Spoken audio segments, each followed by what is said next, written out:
Muy buenas amigos, bienvenidos a Viaje del Héroe, donde vamos a regresar con nuestro tema de Erich Fromm y estaremos hoy abordando la parte que trata de la conformidad automática. Y dice, en los mecanismos que hemos considerado hasta ahora, el individuo trata de superar el sentimiento de insignificancia experimentado frente al poder abrumador del mundo exterior, renunciando a su integridad individual o bien destruyendo a los demás, a fin de que el mundo deje de ser tan amenazante. Otros mecanismos de evasión lo constituyen el retraimiento del mundo exterior, realizado de un modo tan completo que se elimine la amenaza, y la inflación del propio yo, de manera que el mundo exterior se vuelva pequeño. Aunque estos mecanismos de evasión son importantes para la psicología individual, desde el punto de vista cultural tienen un significado mucho menor. Por lo tanto, omitiré su discusión, para referirme, en cambio, a un tercer mecanismo de suma importancia social. Este mecanismo constituye la solución adoptada por la mayoría de los individuos normales de la sociedad moderna. Para expresarlo con pocas palabras, el individuo deja de ser él mismo. Adopta por completo el tipo de personalidad que le proporcionan las pautas culturales y por lo tanto se transforma en un ser exactamente igual a todo el mundo. Y tal como los demás esperan que él sea. La discrepancia entre el yo y el mundo desaparece, y con ella el miedo consciente de la soledad y la impotencia. Es un mecanismo que podría compararse con el mimetismo de ciertos animales. Se parecen tanto al ambiente que resulta difícil distinguirlos entre sí. La persona que se despoja de su yo individual y se transforma en un autómata, idéntico a los millones de otros autómatas que lo circundan, ya no tiene por qué sentirse solo y angustiado. Sin embargo, el precio que paga por ello es muy alto, nada menos que la pérdida de su personalidad. La hipótesis según la cual el método normal de superar la soledad es el de transformarse en un autómata contradice una de las ideas más difundidas concernientes al hombre de nuestra cultura. Se supone que la mayoría de nosotros somos individuos libres de pensar, sentir y obrar a nuestro placer. Evidentemente, no es esta tan solo la opinión general que se sustenta con respecto al individualismo de los tiempos modernos, sino también lo que todo individuo cree sinceramente en lo concerniente a sí mismo, a saber, que él es él y que sus pensamientos, sentimientos y deseos son suyos. Y sin embargo, aunque haya entre nosotros personas que realmente son individuos, esa creencia es en general una ilusión, y una ilusión peligrosa por cuanto obstruye el camino que conduciría a la eliminación de aquellas condiciones que originan tal estado de cosas. Estamos tratando uno de los problemas fundamentales de la psicología, susceptible de originar una larga serie de preguntas. ¿Qué es el yo? ¿Cuál es la naturaleza de esos actos que hacen nacer en el individuo la ilusión de que son realmente obra de su propia voluntad? ¿Qué es la espontaneidad? ¿Qué debe entenderse por acto espiritual original? Y, por fin, ¿qué tiene que ver todo esto con el problema de la libertad? En este capítulo nos esforzaremos por mostrar de qué manera los sentimientos y los pensamientos pueden originarse desde el exterior del yo y al mismo tiempo ser experimentados como propios. Y cómo los que se originan en el propio yo pueden ser suprimidos y de este modo dejar de formar parte de la personalidad. Iniciaremos la consideración del problema analizando aquella experiencia que se expresa con las palabras yo siento, yo quiero o yo pienso. Cuando decimos yo pienso, esta expresión parece constituir una afirmación exenta de toda ambigüedad. La única que puede surgir versa acerca de la verdad o falsedad de lo que yo pienso y sobre el hecho de si soy yo el que piensa. Y sin embargo, una situación experimental concreta nos mostrará inmediatamente que la respuesta a tal cuestión no es necesariamente la que suponemos. Observemos un experimento hipnótico. Aquí está el sujeto a quien el hipnotizador B coloca en estado de sueño hipnótico para sugerirle que después de haberse despertado tenga deseos de leer un manuscrito que cree haber llevado consigo. Lo busque y al no hallarlo crea que una tercera persona, C, se lo ha robado, debiendo entonces enojarse mucho con ella. También le sugiere al sujeto olvidar que todo ha sido una sugestión recibida durante un sueño hipnótico. Debe agregarse que C es una persona con la cual el sujeto nunca ha estado enojado y que en las circunstancias existentes no tiene ninguna razón de estarlo. Además, el sujeto no ha llevado consigo ningún manuscrito.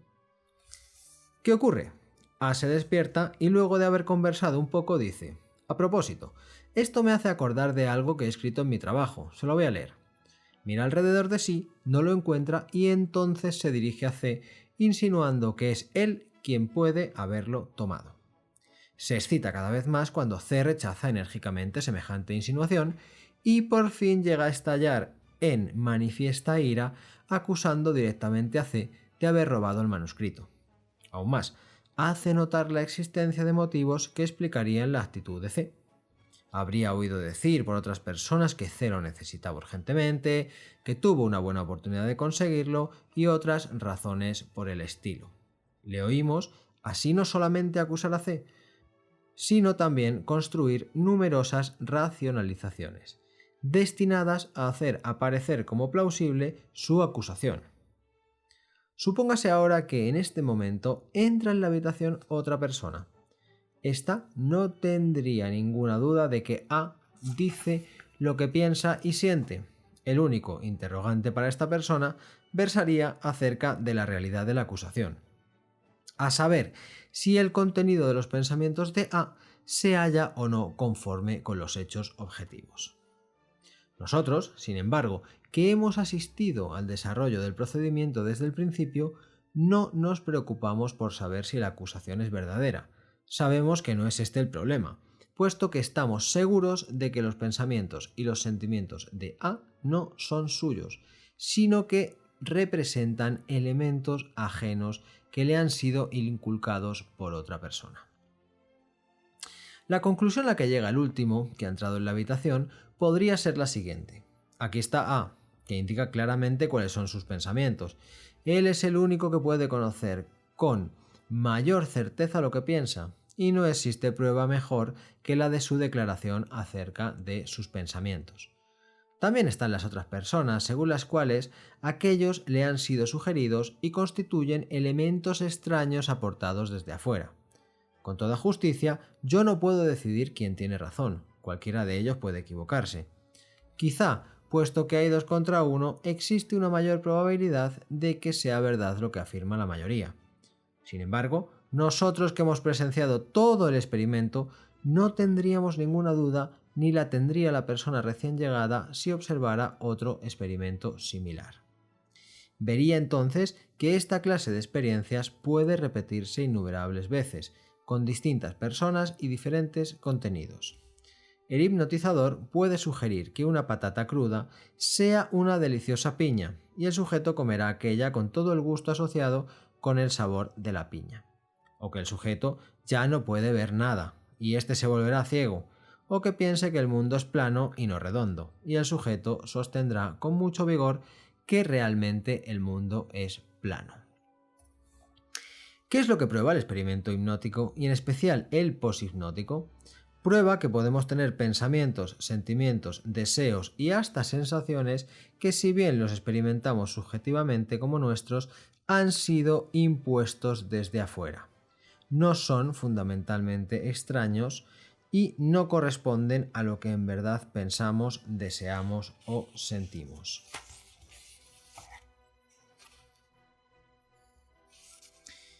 ¿Qué enseñanzas podemos extraer del experimento hipnótico al que nos hemos referido? El sujeto quiere algo, leer su manuscrito. 2. Piensa algo, que C lo ha tomado. Y 3. Siente algo, ira contra C. hemos visto que estos tres actos mentales, voluntad, pensamiento y emoción, no son los suyos propios en el sentido de representar el resultado de su actividad mental. Por el contrario, no se han originado en su yo, sino que han sido puestos en él desde el exterior y son subjetivamente experimentados como si fueran los suyos propios. El sujeto expresa también ciertos pensamientos que no le han sido sugeridos durante la hipnosis, a saber, aquellas racionalizaciones por medio de las cuales explica su hipótesis de que C ha robado el manuscrito. Sin embargo, estos pensamientos son suyos tan solo en un sentido formal. Si bien parecería que ellos explicaran la sospecha de robo, sabemos que es esta la que se da primero, y que los pensamientos racionalizantes han sido inventados para hacer plausible el sentimiento de sospecha. Ellos realmente no son explicatorios, sino que vienen post factum. Comenzamos con el experimento hipnótico porque él nos muestra del modo más indudable que aun cuando uno pueda hallarse convencido de la espontaneidad de los propios actos mentales, ellos, en las condiciones derivadas de una situación especial, pueden ser el resultado de la influencia ejercida por otra persona. Este fenómeno, sin embargo, no se limita de ninguna manera a las experiencias hipnóticas. El hecho de que nuestros pensamientos, voluntad, emociones no son genuinos y que su contenido se origina desde afuera, se da en medida tan vasta que surge la impresión de que tales pseudoactos constituyen la regla general, mientras los actos mentales genuinos o naturales representan la excepción. El hecho de que el pensamiento pueda asumir un carácter falso es más conocido que el fenómeno análogo, que se desarrolla en las esferas de la voluntad y la emoción. Será mejor entonces comenzar con la discusión de la diferencia existente entre el pensamiento genuino y el pseudopensamiento. Supóngase que nos hallamos en una isla en la que se encuentran pescadores y veraneantes llegados de la ciudad. Deseamos conocer qué tiempo hará y se lo preguntamos a un pescador y a dos veraneantes, que sabemos que han oído por la radio el pronóstico del tiempo. El pescador, con su larga experiencia y gran interés por este asunto, reflexiona sobre el problema. Con su conocimiento del significado de la dirección del viento, temperatura, humedad, tiene en la predicción del tiempo tendrá en cuenta los diferentes factores de acuerdo con su respectiva importancia, llegando así a un juicio más o menos definitivo. Probablemente se acordará del pronóstico emitido por la radio y lo citará como una afirmación favorable o contraria a su propia predicción.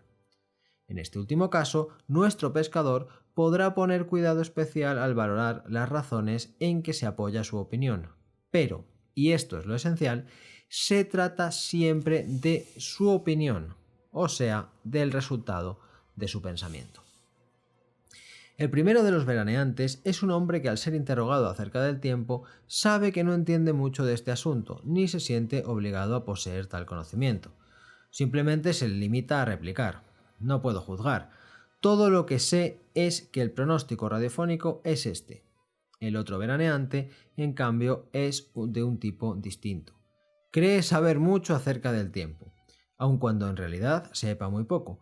Pertenece a esa clase de personas que se sienten obligadas a saber y responder a todas las preguntas. Piensa durante un rato y luego nos comunica su, entre comillas, opinión, que resulta ser idéntica al pronóstico radiofónico. Le preguntamos sus razones y él nos dice que teniendo en cuenta tal dirección del viento, la temperatura, etc., ha llegado a esa conclusión. El comportamiento de esta persona, visto desde afuera, es el mismo que el del pescador, y sin embargo, si lo analizamos con más detenimiento, saltará a la vista que ha escuchado el pronóstico radiofónico y lo ha aceptado. Pero, sintiéndose impulsado a tener su propia opinión en este asunto, se olvida de que está repitiendo simplemente las afirmaciones autorizadas de algún otro y cree que se trata de la que él mismo ha alcanzado por medio de su propio pensamiento. Se imagina así que las razones que nos proporciona en apoyo de su opinión han precedido a esta, pero si examinamos tales razones nos daremos cuenta de que ellas no han podido conducirlo a ninguna conclusión acerca del tiempo. a menos que una opinión definida hubiera ya existido en su mente. En realidad, se trata solamente de pseudo-razones, cuya finalidad es la de hacer aparecer la opinión como el resultado de su propio esfuerzo mental. Tiene la ilusión de haber llegado a una opinión propia, pero en realidad ha adoptado simplemente la de una autoridad sin haberse percatado de este proceso.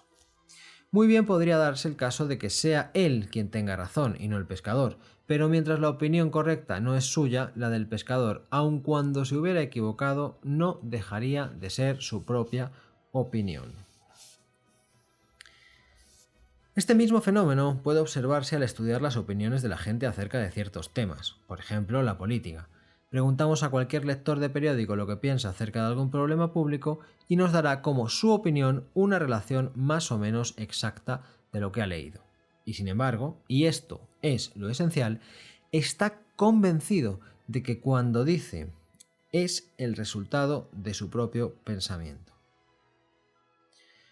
Si vive en una pequeña comunidad donde las opiniones políticas pasan de padre a hijo, su propia opinión puede estar regida mucho más de lo que él mismo piensa por la persistente autoridad de un padre severo. O bien, la opinión de otro lector podría resultar de un momento de desconcierto del miedo de aparecer mal informado, y por lo tanto, en este caso, el pensamiento constituiría sobre todo una forma de salvar las apariencias, más que la combinación natural de la experiencia, el deseo y el saber.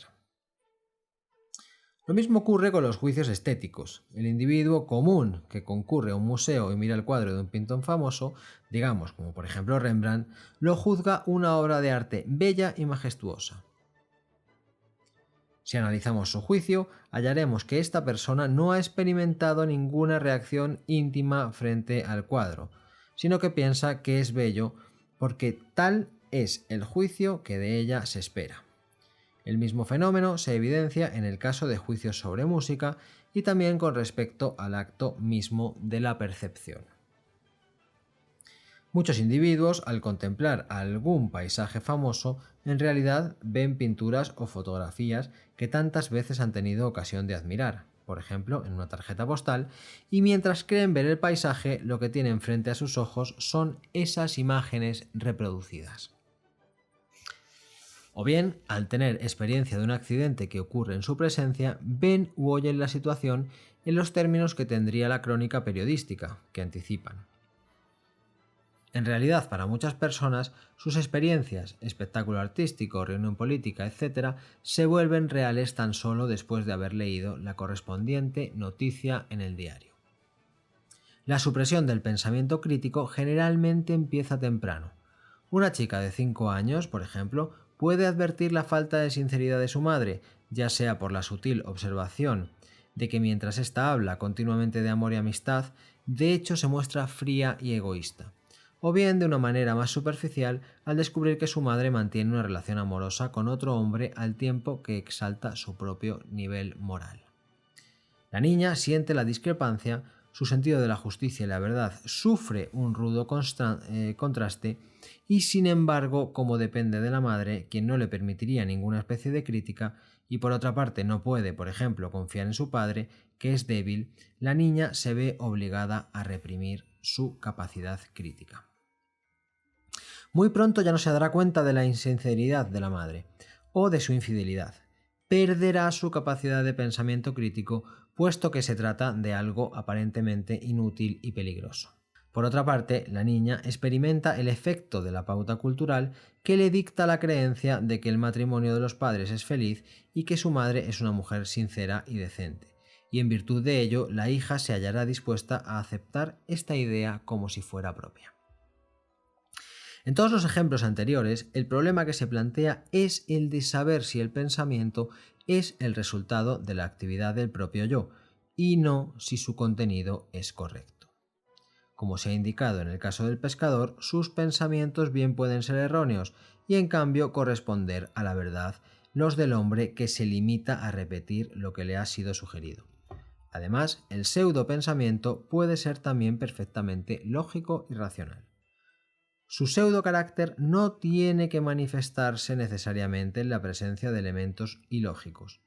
Esto puede comprobarse en las racionalizaciones que tienden a explicar una acción o un sentimiento sobre bases racionales o realistas, aunque aquellos estén determinados por factores irracionales y subjetivos. Las racionalizaciones pueden hallarse en contradicción con los hechos o con las reglas del pensamiento lógico, pero frecuentemente serán lógicas y racionales tomadas en sí mismas. En este caso, su irracionalidad residirá en el hecho de que no constituyen el motivo real de la acción que pretenden haber causado. Un ejemplo de racionalización irracional lo hallamos en un chiste bien conocido. Una persona había tomado prestada una jarra de vidrio de un vecino y la había roto. Cuando éste se la pidió de vuelta, contestó: «En primer lugar, ya se la he devuelto. En segundo lugar, nunca se la pedí prestada. Y por último, ya estaba rota cuando usted me la prestó». Tenemos, en cambio, un ejemplo de racionalización racional cuando una persona A, que se halla en dificultades económicas, le pide a un pariente suyo B que le preste dinero. B se rehúsa y afirma que su manera de obrar se funda en la creencia de que al prestarle dinero a A, tan solo habría de fomentar la inclinación de éste hacia la irresponsabilidad y el deseo de apoyarse en los demás. Ahora bien, este razonamiento puede ser perfectamente cuerdo, pero seguiría siendo una racionalización aún en este caso, pues B en ningún momento le hubiera prestado el dinero a A. Y aun cuando conscientemente cree que su negativa está motivada por una preocupación con respecto al bienestar de A, en realidad el motivo reside en su tacañería. Por lo tanto, no podemos saber si nos hallamos en presencia de una racionalización simplemente analizando la lógica de las afirmaciones de una determinada persona, sino que debemos tener en cuenta también las motivaciones psicológicas que operan en la misma. El punto decisivo no es lo que se piensa, sino cómo se piensa, y las ideas que resultan del pensamiento activo son siempre nuevas y originales.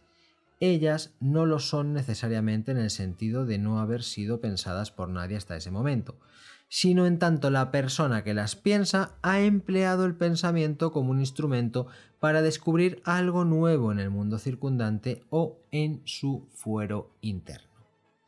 Las racionalizaciones carecen en esencia de ese carácter de descubrimiento y revelación. Ellas se limitan a confirmar los prejuicios emocionales que ya existen en uno mismo.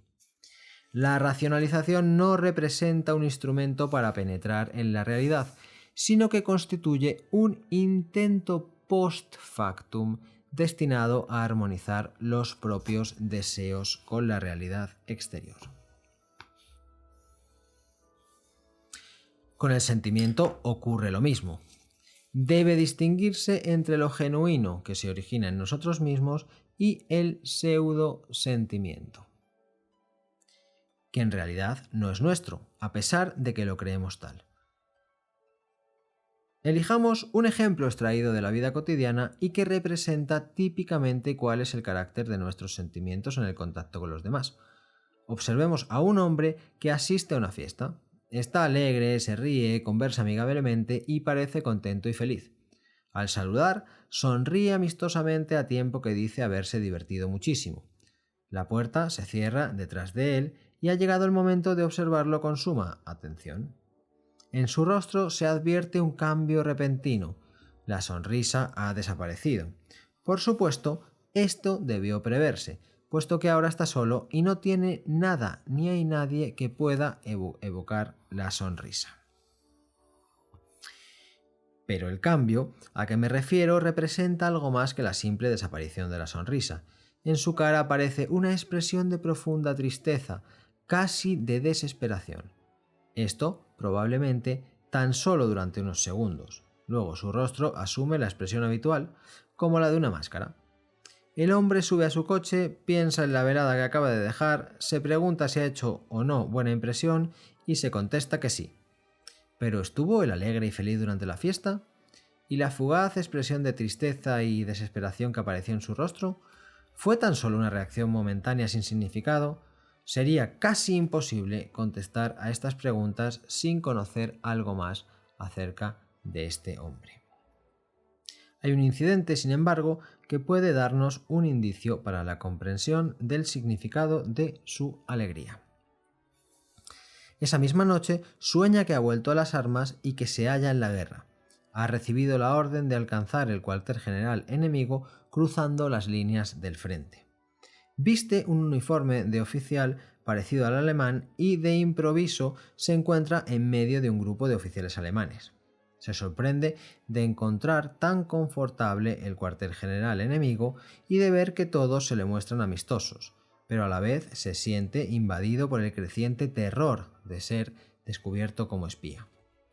Uno de los oficiales más jóvenes, hacia el cual experimenta mayor simpatía, se le acerca y le dice: «Yo sé quién es usted. Solo hay un modo de salvarse. Cuénteles chistes, hágalos reír a fin de que se distraigan y dejen de prestarle atención». Nuestro hombre queda muy agradecido por el consejo y empieza a contar chistes y a reírse. Luego su actitud alegre aumenta de tal manera que los otros oficiales sospechan de él, y cuanto mayor es su sospecha, tanto más innaturales y forzados parecen sus chistes y su alegría. Por fin experimenta tal sentimiento de terror que ya no puede quedarse, se levanta de un salto de su silla y echa a correr, y todos los oficiales lo persiguen. Entonces la escena cambia. Está sentado en un tranvía que se detiene justo frente a su casa. Viste un traje civil ordinario, experimenta un sentimiento de alivio y piensa que la guerra ya ha terminado. Supóngase ahora que estamos en condiciones de preguntarle al día siguiente en qué se le ocurre pensar en conexión con cada elemento integrante del sueño. Anotamos aquí tan solo unas pocas asociaciones especialmente significativas para la comprensión del punto principal que nos interesa. El uniforme alemán le recuerda que había un invitado en la fiesta de la noche anterior que hablaba con un fuerte acento alemán. Recuerda haberse sentido fastidiado con tal persona por no haberle ésta prestado mucha atención a pesar de que nuestro soñador se había esforzado por atraérsela y causarle una buena impresión. Al vagar libremente por estos pensamientos, recuerda que en un determinado momento de la fiesta tuvo la sensación de que esa persona con el fuerte acento alemán se había mofado de él y sonreído de un modo impertinente con respecto a algunas frases suyas. Al pensar acerca de la habitación confortable del cuartel general, se le ocurre que ésta se parecía a la que tuvo por escenario la fiesta, pero que sus ventanas eran similares a las de una pieza en donde una vez fue suspendido en un examen. Sorprendido por esta asociación, sigue recordando que antes de ir a la fiesta estaba algo preocupado acerca de la impresión que habría de causar, puesto que uno de los invitados era hermano de la joven a la que aspiraba y también porque el dueño de casa tenía mucha influencia con uno de sus superiores, de cuya opinión dependía gran parte su éxito profesional. Al hablar de este superior, nos confía que le es profundamente antipático y que se siente muy humillado por tener que mostrarse cordial con él. Agrega que sintió también alguna antipatía hacia el dueño de la casa, si bien no tuvo ninguna conciencia de ello. Otra asociación se refiere al hecho de que luego de haber relatado un incidente cómico acerca de un hombre, experimentó alguna aprensión por el temor de haber ofendido al dueño de casa, quien también era casi calvo. Lo del tranvía le pareció extraño, pues aparentemente no daba lugar a ninguna asociación, pero al hablar sobre esto, recuerda al tranvía que cuando era niño lo llevaba a la escuela. Y además se le ocurre otro detalle, a saber que habiendo ocupado el lugar del conductor, pensó cuán extraordinariamente parecido resulta guiar un tranvía a manejar un auto. Es evidente que el tranvía simboliza su propio coche en el que había vuelto a casa y que esto le había hecho recordar el momento en que regresaba al hogar desde la escuela.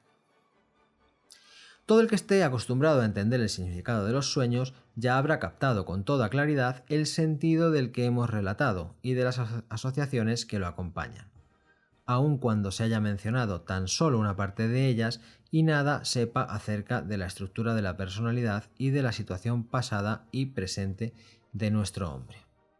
El sueño revela cuáles fueron sus sentimientos reales durante la fiesta de la noche anterior. Estaba ansioso, temeroso de no causar buena impresión, tal como se proponía, enojado con respecto a diversas personas por las cuales se sentía ridiculizado y a quienes creía serles poco simpático. El sueño muestra que la alegría era un medio para ocultar su angustia y su ira, y al mismo tiempo para aplacar a las personas con las que se hallaba enojado. Su alegría era una máscara, no surgía de él mismo, sino que ocultaba sus verdaderos sentimientos, miedo e ira.